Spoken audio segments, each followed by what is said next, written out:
Many people still think of eggs as the gold standard for protein, but when I look at the nutrition data I use every day in my clinic, I realize that is not really the case anymore. There are foods that look very ordinary, yet their protein content is far higher than eggs, and that matters more than you may think, especially when the body moves past 50 or 60. At that stage, the ability to build new muscle starts to slow down. We call that anabolic resistance. You may eat the same meals you always have, but the muscles do not respond the way they once did. It shows up in small ways, like standing up a little slower, feeling tired a little sooner, and taking longer to recover. From what I have seen, this pattern is very common, much more than most folks realize. The good news is that the way you choose your protein can make a real difference. It is not always about eating more. Sometimes it is simply choosing the right kind. And that is why I want to take you straight into a list of 20 foods with more protein than eggs, including 3 that researchers are watching very closely right now. If keeping your strength matters to you, this is a list worth staying with until the end. To start this list, I want to look at the foods most people already know, the ones they use every day without realizing they carry far more protein than eggs. At number 20 is chicken breast, with about 31 grams of protein per 100 grams. Many people do not realize that number is almost 3 times higher than eggs. It is a lean, easy-to-digest meat, rich in the amino acids your muscles use to recover after activity. From what I see in my clinic, protein from lean meat is still absorbed very well after the age of 50. Number 19 is cottage cheese, with about 25 grams per 100 grams. It looks simple, but it is rich in casein, a slow-digesting protein that keeps a steady supply of amino acids available for your muscles. Many people find that adding it to dinner helps them feel more steady in their daily movements, and several studies support that. Number 18 is Greek yogurt, with about 20 grams per 100 grams. Because it is strained, it holds more protein than regular yogurt and feels lighter on the stomach. Milk protein plays a steady role in helping folks maintain muscle over time. Number 17 is canned tuna, with about 29 grams per 100 grams. Its high protein level, along with omega-3 fats, makes it a reliable option for supporting your muscles' response to protein. Recent analyses back this up as well. Number 16 is tempeh, with about 20 grams per 100 grams. It is a fermented plant protein that digests more easily than regular soy and contains a solid amount of leucine. Some studies suggest that fermented soy supports muscle protein synthesis quite well. At this point, you can start to see the bigger picture. Even simple foods can be much stronger than most people expect. And as we move further down the list, the differences become more noticeable. Number 15 is lentils, with about 18 grams of protein per 100 grams. They cook quickly, offer plenty of fiber, and are easy on the digestive system. In the records I follow, people who eat lentils regularly tend to hold their endurance fairly well. Number 14 is hemp seeds, with about 35 grams per 100 grams. That is a very high number for a plant food. They also provide omega-3 fats and essential amino acids, and several nutrition reports consider them one of the more absorbable seeds. Number 13 is quinoa, with about 14 grams per 100 grams when cooked. It stands out because it contains all 9 essential amino acids. A few small studies note that people who eat quinoa consistently often feel more stable in their daily movement. Number 12 is chickpeas, with about 11 grams per 100 grams when cooked. The number is not very high, but chickpeas bring fiber, iron, and folate important for oxygen transport and muscle contraction. In real-world cases, they support muscle maintenance quite well when used regularly. Number 11 is pumpkin seeds, with about 19 grams per 100 grams. They offer a meaningful amount of zinc, iron, and magnesium minerals tied directly to muscle recovery. Several recent analyses point to this benefit. As we go a little deeper, you will notice the protein levels begin to climb faster, and each food in this group brings a very clear difference. Number 10 is edamame, with about 11 grams per 100 grams when cooked. It is young soybeans, easy to eat and easier to digest than many other soy products.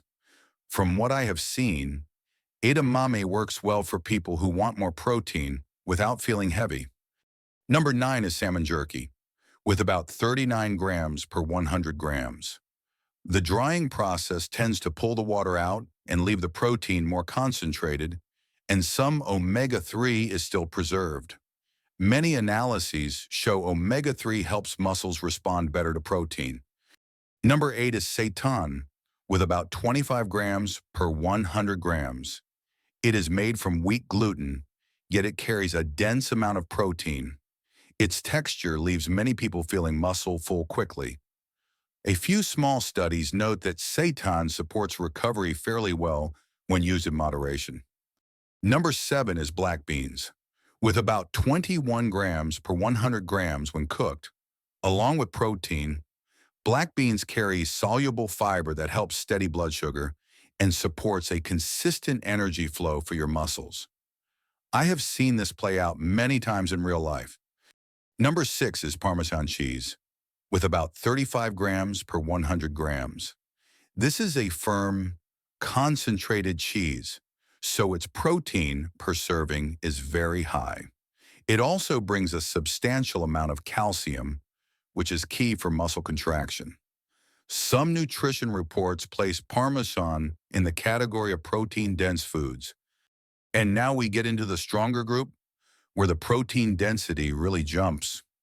Number 5 is spirulina, with about 57 grams of protein per 100 grams when dried. Even though it is algae, it is rich in amino acids and easy to mix into simple meals. Some analyses show spirulina has a fairly high absorption rate when used consistently. Number 4 is almond flour, with about 40 grams of protein per 100 grams. Its protein density is higher than many familiar nuts.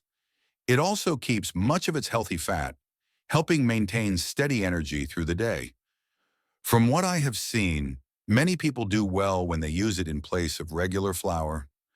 Number 3 is dried fish powder, with about 60 to 70 grams per 100 grams depending on the type. It is a concentrated protein source, rich in essential amino acids. The reports I follow show it absorbs strongly, especially when paired with meals that contain fiber. Number 2 is chia seeds, with about 17 grams per 100 grams. The number is not huge, but the fiber and omega-3 support muscle recovery in a very steady way. Some studies note that regular chia use improves the sense of muscle endurance in daily life. And at number 1 is whey protein, with about 70 to 80 grams per 100 grams depending on the type. It absorbs quickly and carries a high amount of leucine, the key trigger for muscle protein synthesis.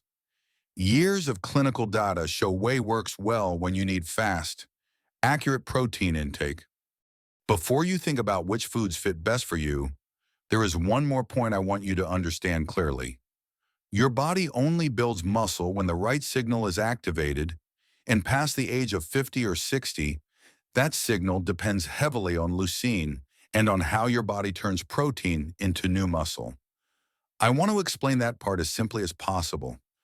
When it comes to rebuilding muscle, the key is not only how much protein you eat, but whether your body can turn that protein into a real signal.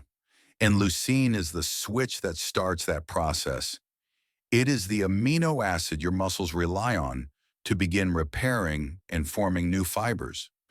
Past the age of 50 or 60, the body reacts to protein more slowly.